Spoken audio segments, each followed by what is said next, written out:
सत्यनाम एक ओंकार परमात्मा एक है। सत्यनाम वही सच्चा है, वही सबका गुरु है। सनामे पुरुष दयाल की दया, नामी पुरुष सदा सहाय। परमात्मा की दया आप सब पे हो, आपके सबके संस्कारों की पूर्ति में मदद करें। पूरे देश भर में, दुनिया भर में, जहाँ कहीं भी आप देख सुन रहे हो, सब पे उस मालिक की दया हो। आज रविवार 5 अप्रैल 2026 को साप्ताहिक सत्संग में आध्यात्मिक प्रश्नोत्तरी का दिन है। आश्रम के शिष्य मनीष कुमार वर्मा कार्यक्रम को प्रस्तुत करेंगे। सबसे पहले गुरु जी के चरणों में प्रणाम। सभी गुरु भाइयों और बहनों की तरफ से गुरु जी के चरणों में प्रणाम। जैसा कि आप जानते हैं, गुरु जी समय समय पर आध्यात्मिक प्रश्नोत्तरी कार्यक्रम रखते हैं। आज 5 अप्रैल 2026 को प्रश्नोत्तरी कार्यक्रम होने जा रहा है। गुरु जी, सबसे पहले गुरु भाई का प्रश्न है, गुरु जी, इस समय पश्चिम एशियान यानी अमेरिका, ईरान और इजराइल का जो युद्ध चल रहा है, इस युद्ध का भविष्य क्या है? देखो, युद्धों का भविष्य हमेशा ही विनाश होता है। महाभारत के युद्ध का परिणाम क्या हुआ? राम रावण युद्ध का परिणाम क्या हुआ? बहुत से राजाओं ने लड़ाइयाँ लड़ी। तो युद्ध में कोई हारता है, कोई जीतता है, लेकिन असली विनाश जो है वो जनता का होता है। असली विनाश जो है विकास का होता है। युद्ध का परिणाम यही होगा कि जो बहुत सालों में, 20 साल 40 साल में जो कुछ भी विकास हुआ है ईरान में, वो बहुत कुछ विकास जो है वो चौपट हो जाएगा, धराशायी हो जाएगा। अब उस अवस्था में पहुंचने में उसको बहुत साल लगेंगे। और सबसे बड़ा जो नुकसान होता है वो जनहानि का होता है। जो लोग मारे जाते हैं वो फिर से जिंदा नहीं हो सकते। जो लीडर मारे जाते हैं, जो जनता मारी जाती है, वो फिर से जिंदा नहीं हो सकते। तो युद्ध का भविष्य हमेशा ही कभी अच्छा नहीं होता है। और जहाँ तक अभी चल रहा है ईरान, अमेरिका, इजराइल, मुझे ऐसा लगता है कि आने वाले समय में ये युद्ध भी कुछ समय बाद रुकेगा और नुकसान सभी को होगा, अमेरिका को भी, इजराइल को भी, ईरान को भी। लेकिन सब अपने अपने अहंकार की तुष्टि करेंगे, अपनी अपनी जीत बताएंगे। जबकि वास्तव में युद्ध में किसी की जीत नहीं होती। और सबसे बड़ी हार जो है जनता की और विकास की होती है। गुरु जी, अगला प्रश्न गुरु भाई का है।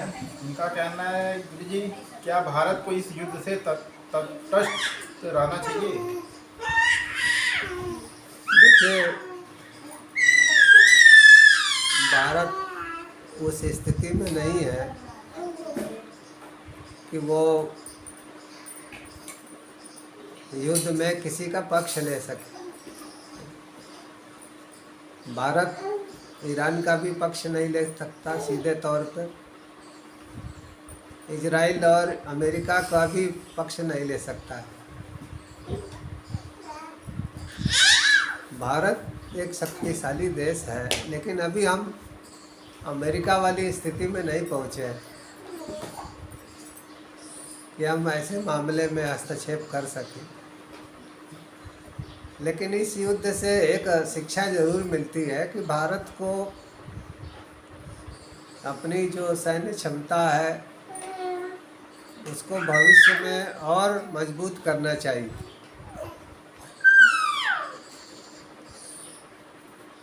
और भारत तो हमेशा जो है न्याय का पक्ष लिया है, अन्याय का भारत ने विरोध किया है।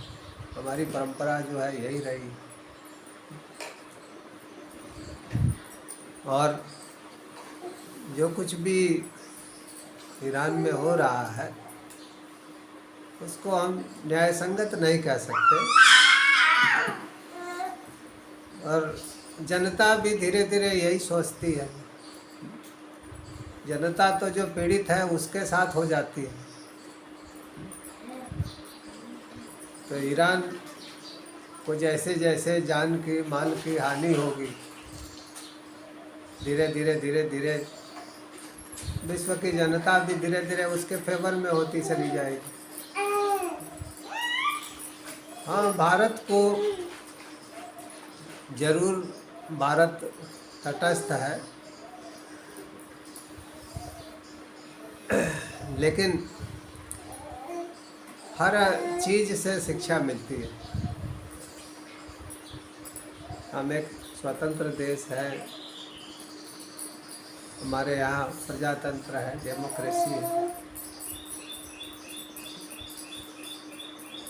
और हमारी मजबूरी है,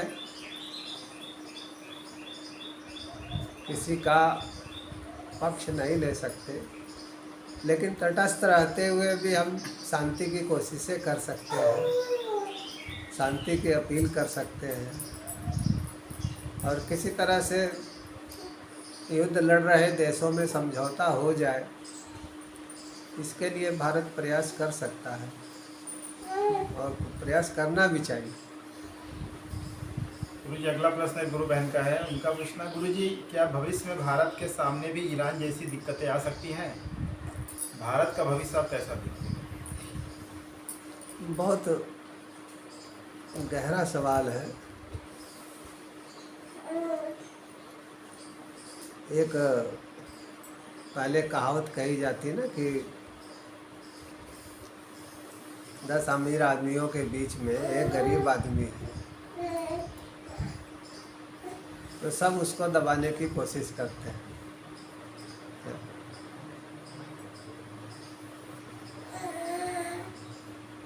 एक देहाती कहावत भी है कि गरीब की जोरू गांव भर की भौजाई। तो वास्तव में आज के समय में अगर आपको अपने संस्कृति का, अपने धर्म का, अपने देश का, अपने सनातन परंपराओं का, हर चीज़ की रक्षा करनी है तो आपको ताकतवर होना पड़ेगा। भारत कोई ईरान, इराक, लीबिया या वेनेजुएला जैसा छोटा मोटा देश नहीं। भारत जो है बहुत ताकतवर देश है। और ईरान जैसी स्थिति भारत में नहीं हो सकती है, लेकिन हमें इस युद्ध से एक शिक्षा जरूर मिलती है कि भविष्य में हमें अपनी जो सैन्य क्षमता है उसको और बढ़ाना चाहिए, क्योंकि युद्ध की परिस्थितियां जो हैं भविष्य में भारत के सामने भी आएंगी। इसलिए हमें उसके लिए जो है वो तैयार रहना चाहिए। और इस युद्ध से एक शिक्षा और मिलती है कि युद्ध में, आजकल के युद्ध में आपको अकेले ही 1 देश, 2 देश, 3 देश, 5 देश, 10 देशों से आपको लड़ना पड़ सकता है, 20 देशों से लड़ना पड़ सकता है। और यदि आप ताकतवर नहीं हैं तो कोई सीधे सीधे आपकी मदद नहीं कर सकता है। वो इनडायरेक्टली, अप्रत्यक्ष रूप से भले ही आपको मदद कर दे, लेकिन डायरेक्ट रूप में आपको अकेले ही लड़ना होगा, सीधे आमने सामने। इसीलिए भविष्य को लेकर के हमें ज़रूर सावधान रहना चाहिए। भारत शक्तिशाली देश है, लेकिन हमें और शक्तिशाली होना चाहिए। और जो हमारे माननीय प्रधानमंत्री अटल बिहारी वाजपेयी जी थे, जिनको भारत रत्न भी मिला, और हमारे राष्ट्रपति हुए, भारत रत्न मिला APJ अब्दुल कलाम जी। इन लोगों ने बहुत अथक परिश्रम करके भारत को न्यूक्लियर पावर बनाया, परमाणु संपन्न राष्ट्र बनाया। और आजकल तो परमाणु संपन्न राष्ट्र होना ही एक सुरक्षा की गारंटी बनता जा रहा है। इसलिए हर देश प्रयास कर रहे हैं कि हम परमाणु संपन्न राष्ट्र बने। तो सही बात यही है कि आने वाला जो समय है, खास करके 2032 तक का,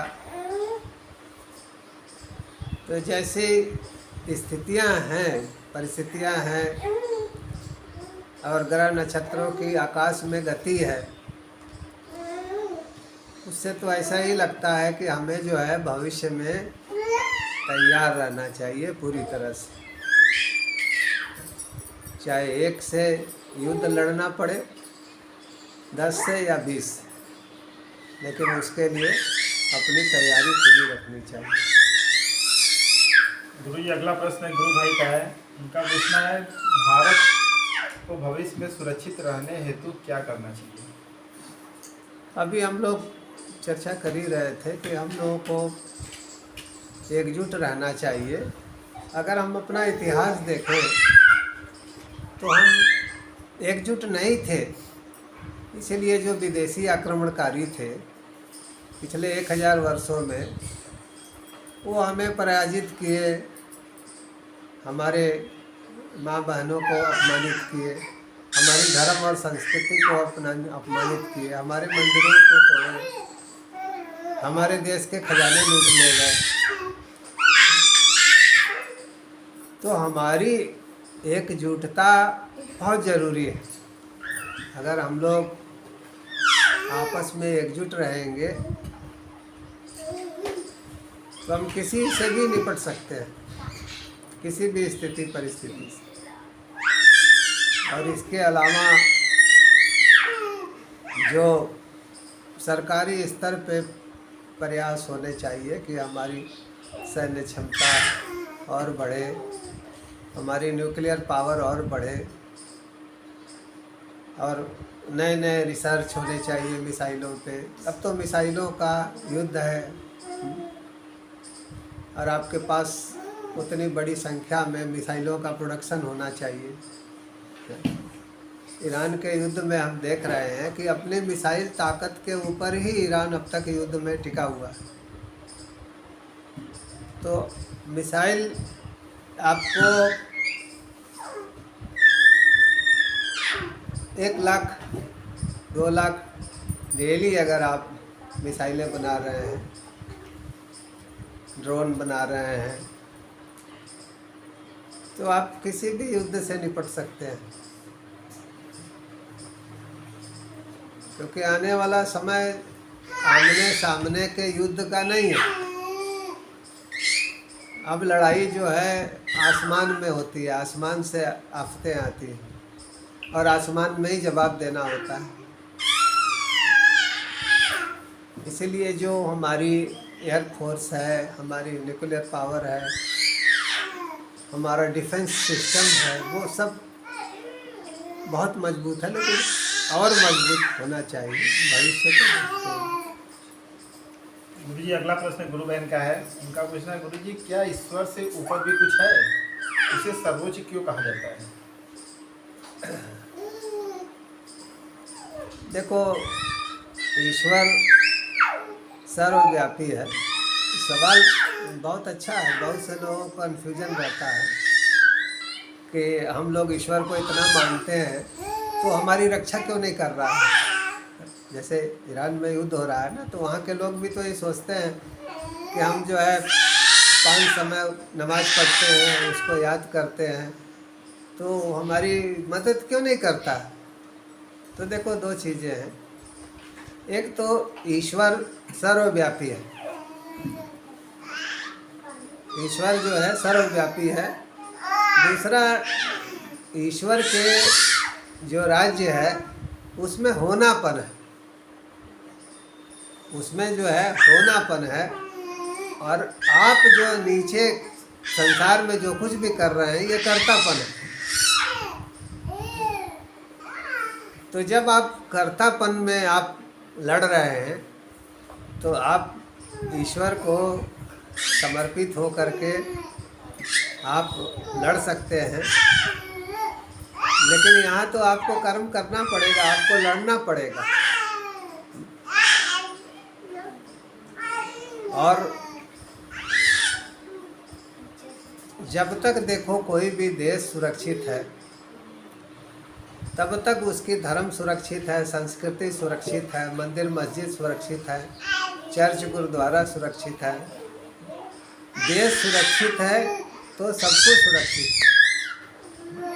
और देश सुरक्षित नहीं, देश ही खतरे में है तो सारी चीज़ें खतरे में पड़ जाती हैं।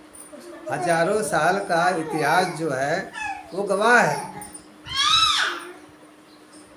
कि किस तरह से हम सुरक्षित नहीं थे अपने पिछले समय में, प्राचीन समय में। और विदेशी आक्रमणकारी आए, वो हमें लूटते रहे, माँ बहनों को अपमानित किए, मंदिरों को लूट ले गए, कितने खजाने लूट ले गए।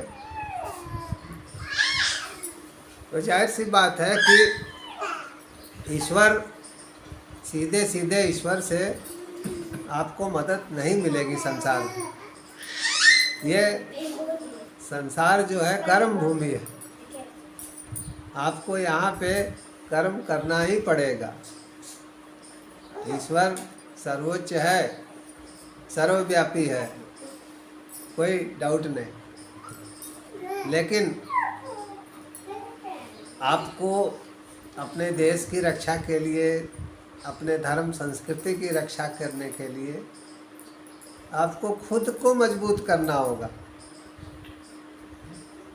आप मजबूत रहेंगे तभी सब कुछ सुरक्षित रहेगा। आप देखिए हुआ क्या कि हमारे पिछले इतिहास को देखें तो हमारे सोमनाथ मंदिर और काशी विश्वनाथ मंदिर, इन मंदिरों पे हमले हुए,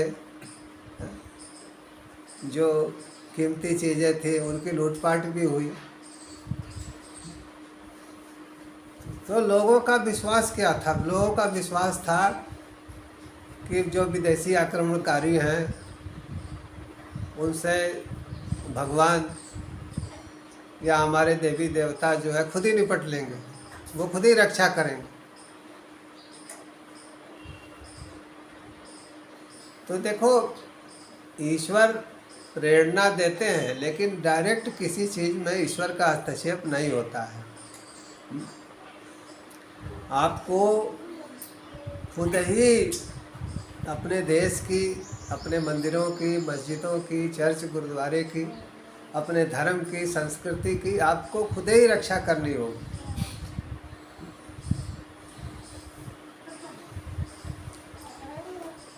गुरुजी अगला प्रश्न गुरु बहन का है। उनका पूछना है, गुरुजी क्या धर्म से ऊपर भी कुछ है? सब अपने धर्म को सर्वोपरि मानते हैं। देखो, उन्होंने शायद हिंदू धर्म, मुस्लिम धर्म, सिख धर्म, ईसाई धर्म, सांसारिक धर्मों की बात की होगी। अगर देखा जाए तो सांसारिक जितने धर्म हैं सबसे ऊपर तो परमात्मा है। सब धर्मों का मूल तो वही है, क्योंकि सबकी शर्त तो एक ही है कि परमात्मा में विश्वास होना चाहिए। तो हिंदू, मुस्लिम, सिख, ईसाई, जितने भी सांसारिक धर्म हैं, आस्तिक धर्म हैं, तो उनकी पहली शर्त यही है कि ईश्वर पे विश्वास होना चाहिए। तो जाहिर सी बात है कि सांसारिक धर्मों से ऊपर जो है ईश्वर है, उसकी सर्वव्यापी सत्ता है, वो हर जगह है, हर एक के अंदर है। तो सांसारिक धर्मों से ऊपर ईश्वर है और जो सर्वव्यापी सत्ता है वो सीधे सीधे संसार में कोई हस्तक्षेप नहीं करती। इसीलिए मनुष्य को हर चीज़ की, अपने धर्म की, संस्कृति की, परंपरा की, हर देश की, हर चीज़ की रक्षा के लिए मनुष्य को अपने को ही बलशाली बनाना होगा। ईश्वर से हमें प्रेरणा मिलेगी, शक्ति मिलेगी, लेकिन करना तो हमें ही होगा। इसलिए अपने को ही हमें समर्थ बनाना होगा। और भारत ने अपने इतिहास से बहुत कुछ सीखा है कि हम अपने को इतना बलवान बनाएंगे कि कोई हम पे आक्रमण करने की सोच भी ना पाए।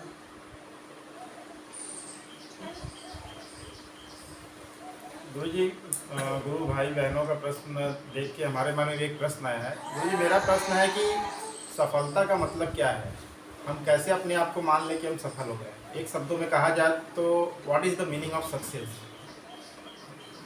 देखो, संसार में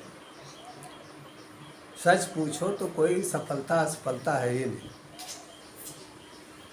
क्योंकि आप बड़े अधिकारी बन जाओ, नेता बन जाओ, मंत्री बन जाओ, प्रधानमंत्री, राष्ट्रपति बन जाओ, कितना भी बड़े व्यापारी बन जाओ, पैसा इकट्ठा कर लो, बड़ा सम्मान भी पालो, लेकिन आप जा रहे हो अकेले, अंत में कुछ भी आपके साथ नहीं है,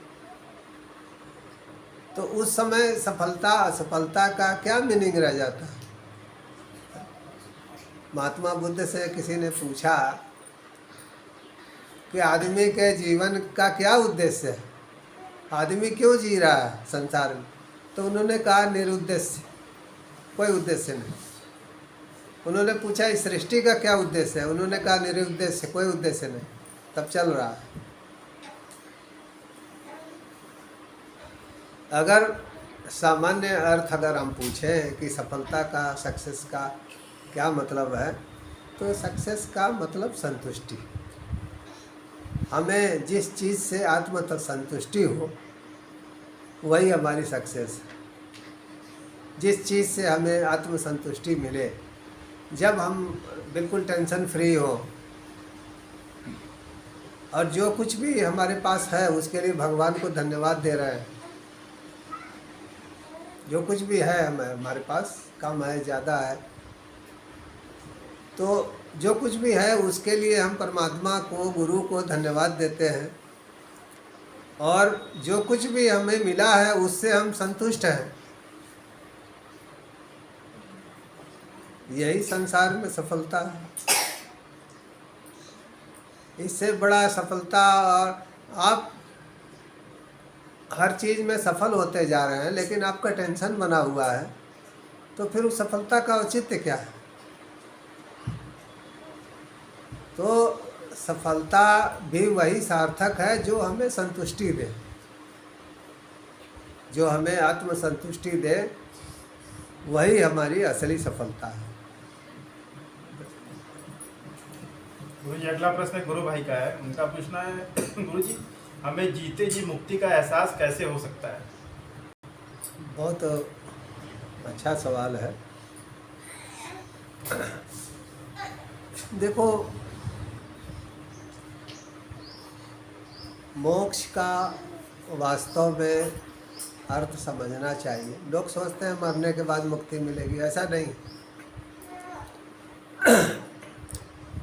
अगर आपके सिर पे कोई सूटकेस या 10-20 किलो का वज़न रख दिया जाए, आप उसको लेके चल रहे हैं, तो आपको एहसास तो होगा ना कि हमारे सिर पे वज़न है। आप महसूस कर रहे हैं ना कि वज़न है। और उसको जब आप उतार देते हैं, चाहे टोकरी हो, खचिया हो, कुछ भी हो, सूटकेस हो, तो सिर पे रखा वज़न उतार देते हैं तो आपको एहसास होता है, गहरी सांस लेते हैं, आपको उस भार से मुक्ति का एहसास होता है। तो देखो, जीते जी मुक्ति भी ऐसा ही है। जब इच्छाओं का सूटकेस आपके सिर पे नहीं है, आपके सिर पे टेंशन नहीं है, कि ये इच्छा पूरी नहीं हुआ, वो इच्छा पूरी नहीं हुआ। आप खुश रहते हैं, आप दुखी नहीं हैं, किसी का आप बुरा नहीं सोचते हैं और ना बुरा करते हैं, किसी का अच्छा भी नहीं कर पाते हैं तो आप बुरा भी नहीं कर पाते हैं। तो जो कुछ भी मिला है उसके लिए भगवान को धन्यवाद देते हैं और आप संतुष्ट रहते हैं। आत्म संतुष्टि ही वस्तुतः मोक्ष। सारी गीता का सार यही है कि जो अपनी आत्मा में संतुष्ट है, जिसको कुछ नहीं चाहिए, वही मुक्त है। और जिसको कुछ चाहिए तो इच्छा है तो वजन है। इसलिए मैंने बताया कि जैसे सिर के ऊपर भार होता है, ऐसे ही मन में भी भार होता है, इच्छाओं का भार। और इच्छाओं का भार जो है ज़्यादा खतरनाक है, क्योंकि सिर पे खचिया है, टोकरी है, सूटकेस है, कुछ भी है, बोझा है, गठरी है, वो तो जब आपने उतार दिया तो फ्री हो गए। लेकिन मन के अंदर इच्छाओं का जो बोझा है, अच्छी इच्छाओं का है, तो धीरे धीरे पूरी होती जाएंगी, बोझा कम होता जाएगा। अब खराब इच्छाओं का है तो आदमी अपराध करके पुलिस कोर्ट कचहरी भी झेलेगा, सज़ा भी पाएगा। इसलिए मन के भीतर भी हमें जो है अच्छा इच्छा ही रखना चाहिए। देखो, मन के अंदर संसार से चीज़ें आती हैं, लेकिन कौन सी चीज़ को हमें मन में रखना है, किसको नहीं रखना है, वो हमारे हाथ में है। तो आपको जिस चीज़ को मन में नहीं रखना है उसको निकाल दो। बहुत से लोगों से आप मिलते हो तो उनकी बुरी आदतें थोड़े सीख जाते हो। किसी को दारू पीते हुए देखते हो तो आप थोड़े पीने लगते हो। किसी को जुआ खेलते देखते हो तो आप थोड़े खेलने लगते हो। तो संसार तो बहुत कुछ दिखाएगा, सुनाएगा, बहुत सी चीज़ें आपके भीतर आएंगी, लेकिन किसको अंदर रखना है, किसको नहीं रखना है, तो आपको डिसाइड करना है। तो अपने मन को हमेशा साफ रखिए, पवित्र रखिए और कम इच्छाएं रखिए, उसको पूरा कीजिए ताकि आप जीते जी मोक्ष का अनुभव कर सकें। और इसीलिए गुरु और भगवान के नज़दीक रहना चाहिए, क्योंकि गुरु और भगवान की कृपा से जीते जी इच्छाओं से मुक्ति भी मिल जाती है। गुरु जी, अगला प्रश्न गुरु भाई का है। उनका पूछना है, गुरु जी सत्संगियों की रहनी सहनी कैसी होनी चाहिए? देखो, सत्संगियों को अच्छे कर्म करने चाहिए और उनको किसी का हक मारना, झूठ बोलना, चोरी डकैती छिनैती, ये सब चीज़ों से दूर रहना चाहिए। और जो कुछ भी आपको मिला है उसमें संतुष्ट रहें। आप मन को अपने साफ रखें, किसी का बुरा ना सोचें और सुबह शाम आप सुमिरन भजन जरूर करें, गुरु को याद करें, भगवान को याद करें और किसी का भला कर सकते हैं करें, किसी का बुरा ना करें। और जीवन में मेहनत से, ईमानदारी से जीवन जिए और जो न्याय संगत आपका हक बनता है वो ज़रूर आप प्राप्त करें, लेकिन किसी दूसरे का हक भी ना छीनें। सत्संगियों का प्रसन्न रहना बहुत ज़रूरी है। मीरा के प्रभु गिरधर नागर हरख हरख जस गायो। मीरा के प्रभु गिरधर नागर हरख हरख जस गायो। संत मीराबाई कहती हैं कि प्रभु का गुणगान भी हम तभी कर सकते हैं जब हम प्रसन्न हैं। अगर हम अप्रसन्न हैं तो भगवान को भी कोसने लगेंगे, ये नहीं दिया, वो नहीं दिया, ये इच्छा पूरी नहीं हुई, वो नहीं हुई। इसलिए सत्संगियों का प्रसन्न रहना जरूरी है। आप प्रसन्न तभी आप रहेंगे जब आप संतुष्ट रहें आगे बढ़ने का प्रयास करें, लेकिन जो मिला है उस पर संतुष्ट रहें, भगवान को, गुरु को धन्यवाद दें। गुरु जी अगला प्रश्न एक गुरु बहन का है। उनका पूछना है, गुरु जी हमारे समाज में भेदभाव क्यों है? अभी भी हमारे देश में यह सामाजिक बुराइयां व्याप्त हैं। भेदभाव तो है, अभी भी है हमारे देश में, खासकर जातिगत भेदभाव जो है बहुत है। और भारत का जो दर्शन है वो है तो अद्वैत। अद्वैत मतलब दूसरा कोई है ही नहीं, दूसरा कोई नहीं है। हम लोग ही या हमारे जैसा ही सामने वाले के अंदर है, उसके अंदर है, उसके अंदर, उसके अंदर है। जो हमारे अंदर जो आत्मा है वैसे ही आत्मा सबके अंदर है। लेकिन फिर भी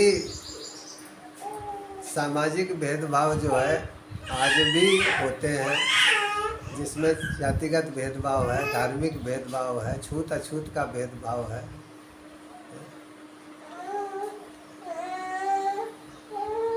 और ये हम सबको एकजुट होने में बहुत बड़ी बाधा उत्पन्न करता है।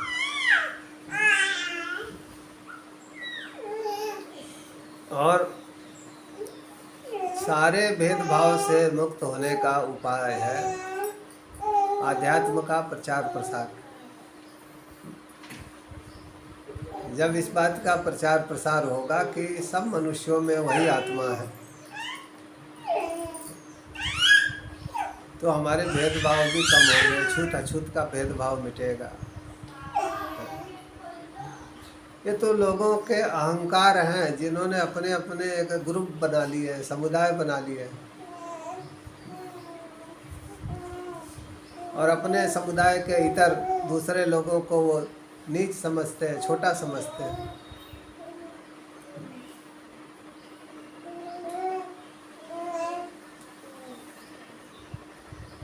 और एक समुदाय भेदभाव का और भी है, अमीर गरीब। अमीर का एक समुदाय, गरीब का एक समुदाय है। तो मैंने इसलिए कहा कि आध्यात्मिक रोशनी, आध्यात्मिक प्रचार प्रसार जरूरी है भेदभाव मिटाने के लिए।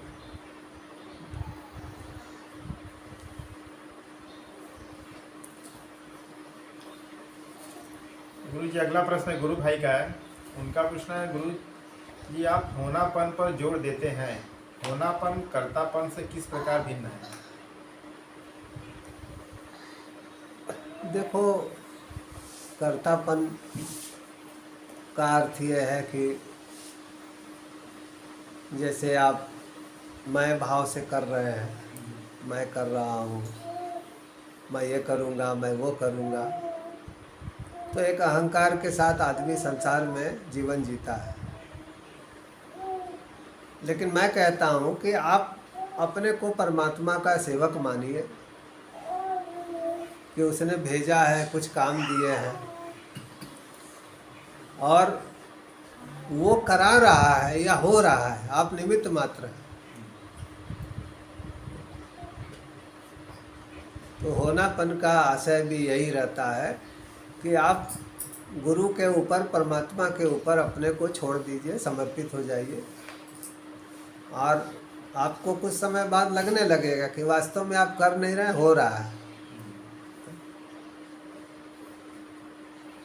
तो होनापन भी एक मैं उदाहरण देता हूँ ना, ठीक वैसे ही है जैसे आप खाना बनाते हैं, दांतों से चबाते हैं, लेकिन गले के नीचे चला गया तो वो तो होनापन में चला गया ना। चबाने तक तो कर्तापन है, खाना बनाया कर्तापन, खाना खा रहे कर्तापन, लेकिन गले के नीचे गया तो होनापन। फिर अपने आप कब उससे रस बना, कब मांस बना, कब खून बना, हड्डी बना, आपको क्या पता। तो संसार में कर्तापन है तो होनापन भी है, जो ईश्वर का साम्राज्य है वो भी इसी संसार में है। गुरु जी एक प्रश्न एक गुरु बहन का है। उनका पूछना है, सब मनुष्य एक जैसे क्यों नहीं होते हैं? सब शांति प्रिय होते तो दुनिया में कितनी शांति होती। अच्छा है, ऐसा भी सवाल होना चाहिए। जो अच्छे लोग हैं वो हमेशा यही सोचते रहते हैं कि दुनिया में सब अच्छे क्यों नहीं, बुरे लोग क्यों हैं।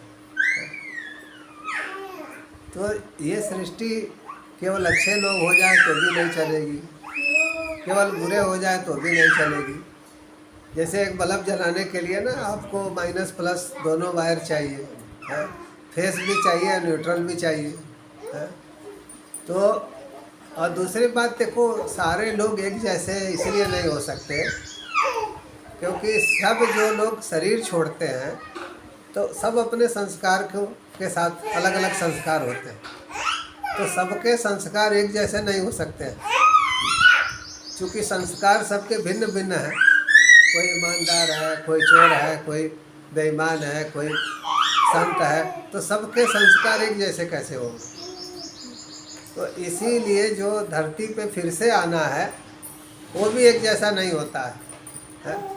10 बच्चे अगर जन्म लिए हैं तो वो एक जैसे नहीं होंगे, सबके संस्कार अलग अलग होंगे, सबके नौकरी काम धंधा रोजगार सब अलग अलग होंगे। तो ये संस्कार जो है ना एक वृत्ति है। इसीलिए देखो मैं कहता हूँ कि जो जेलों में जो सजाएं दी जाती हैं उसमें चेंजमेंट लाना चाहिए। आप किसी को सजा दे दिए, मार दिए, तो फिर अगले जन्म में फिर अपराधी रहेगा वो, तो उसका चेंजमेंट तो हुआ नहीं। वो तो संस्कार है, बदले की भावना भी उसकी प्रखर हो जाती है। जो जेल में है वो सोचता है जेल से बाहर आएंगे तो सबसे बदला लेंगे, जो मृत्यु के करीब है वो सोचता है चलो अगले जन्म में फिर बदला लेंगे सबसे। तो जेलों में होना क्या चाहिए कि एक आध्यात्मिक मनोवैज्ञानिक चेंजमेंट का प्रयास होना चाहिए कि लोगों की प्रवृत्ति को चेंज किया जाए, कि वो प्रण लें कि हम जेल से बाहर अब अच्छा जीवन जिएंगे, या फिर जन्म लेंगे तो एक अच्छा जन्म लेंगे, एक अच्छे ढंग से काम करेंगे, एक अच्छा इंसान बन के रहेंगे। तो इस तरह का जब चेंजमेंट होगा तो संसार में भी एक अच्छा चेंजमेंट होगा, नहीं तो सब कुछ ऐसे ही चलेगा जैसे चल रहा है। आज से हजारों साल पहले भी अच्छे बुरे लोग थे, आज भी हैं, हजारों साल आगे भी होंगे।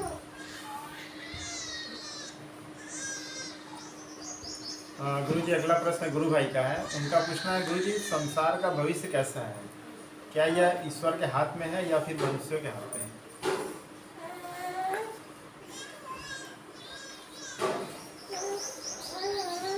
बहुत से संतों से लोगों ने पूछा संसार के भविष्य के बारे में। महात्मा बुद्ध से भी लोग पूछते थे कि संसार का भविष्य किसके हाथ में है, इंसान के हाथ में है कि भगवान के हाथ में है। तो वो तो कहते थे कि संसार जो है निरुद्देश्य है, इसका कोई उद्देश्य नहीं। तो संसार चल कैसे रहा है, तो वो कहते थे कि लोगों की मानसिकता जो है संसार को चला रही है। लोगों की अच्छी बुरी मानसिकता जो है अच्छा बुरा कर्म करा रही है और संसार इसी तरह से चल रहा है। तो ये एक मनोवैज्ञानिक तथ्य है और कुछ हद तक सत्य भी है। लेकिन अगर मुझसे पूछें तो मैं ये कहूँगा कि प्रकृति एक अनुशासन में चलती है। जैसे देखिए धरती का घूमना है, सूरज का रोशनी देना है, चांद तारे हैं, सब आप देखेंगे कि एक अनुशासनबद्ध है। एक सेकंड का भी उनकी गति में अंतर नहीं। अंतर आ जाए तब तो विनाश हो जाए। तो देखो संसार में भी जब तक सद्भाव है उसी नियम को मैं बता रहा हूँ लागू करके, प्रकृति के नियम को। जब तक संसार में अच्छे लोग हैं, सद्भाव है, एक दूसरे से लगाव है, प्यार है, इंसान इंसान की भलाई सोचता है, तब तक तो संसार अच्छा है, संसार का भविष्य भी अच्छा है। लेकिन लोग एक दूसरे से नफरत करेंगे, एक दूसरे को ख़त्म करना चाहेंगे, आपस में ही लड़ेंगे, इंसान से लड़ेगा धर्म के नाम पे, विकास के नाम पे, अमीरी गरीबी के नाम पे, अपने अहंकार के नाम पे, तब तो संसार का भविष्य जो है अच्छा नहीं। अभी हम देखते हैं जैसी परिस्थितियां चल रही हैं, उस हिसाब से तो आने वाले 6-7 साल तो खराब है ही। आने वाले 12-13 सालों तक इंसानों को संघर्ष करना हो, हर चीज़ से, महंगाई से, बेरोजगारी से, जरूरी संसाधनों से, विकास से। और ऐसा नहीं है कि जो गरीब देश है वही संघर्ष करेंगे, जो अमीर देश है वो भी संघर्ष करेंगे। और एक बात और दुनिया को याद रखनी चाहिए कि जो विकसित देश हैं, अमीर देश हैं, शक्तिशाली देश हैं, उनको भी अहंकार नहीं करना चाहिए। कमज़ोर देश को समाप्त करना, न हर्ष को हड़काना, कब्जा करना, तरह तरह से परेशान करना, युद्ध करना, ये सब पर उनको छोड़ देना चाहिए। क्योंकि कुदरत का कहर जो है, शक्तिशाली से शक्तिशाली देश क्यों ना हो, लेकिन प्रकृति के कहर से वो भी नहीं बच सकता है। कुदरत के कहर जो है, भूकंप है, ज्वालामुखी है, अधिक वर्षा, अधिक गर्मी, अधिक सर्दी, जलवायु परिवर्तन, तो कुदरत के कहर से बचना चाहिए। और इसके लिए सबको, दुनिया के सब देशों को एक काम करना चाहिए कि आपस में शांति रहे, भाईचारा रहे, सद्भाव रहे, सबका भला हो, सबका विकास हो। आज इतना ही। आप सब पे उस मालिक की दया हो, आप सबके घर में सुख शांति हो, पूरे संसार में शांति हो, सद्भाव हो। सब ब्रह्मानंदम ब्रह्मानंदम परम सुखदम केवलम ज्ञान मूर्ति ज्ञानमूर्तिं द्वंद्वातीतम गगन सदीशं तत्त्वमस्यादिलक्षणम तत्त्वमस्यादिलक्षणम् एकम नित्यम विमलमचलम सर्वदी साक्षीभूतम भावातीतं त्रिगुणरहितं सद्गुरु त्वं नमामि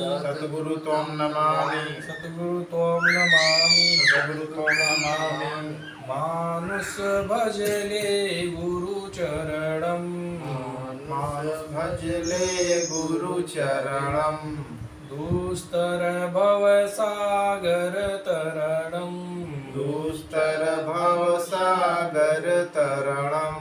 मानुष भजले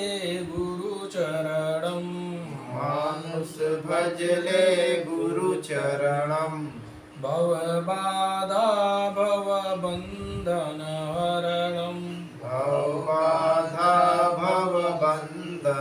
हरणं मानुष भजले गुरुचरणम्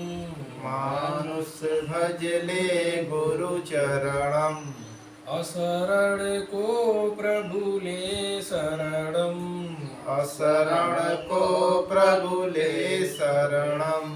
मानुष भजले गुरु चरणम। मानुष भजले गुरु चरणम।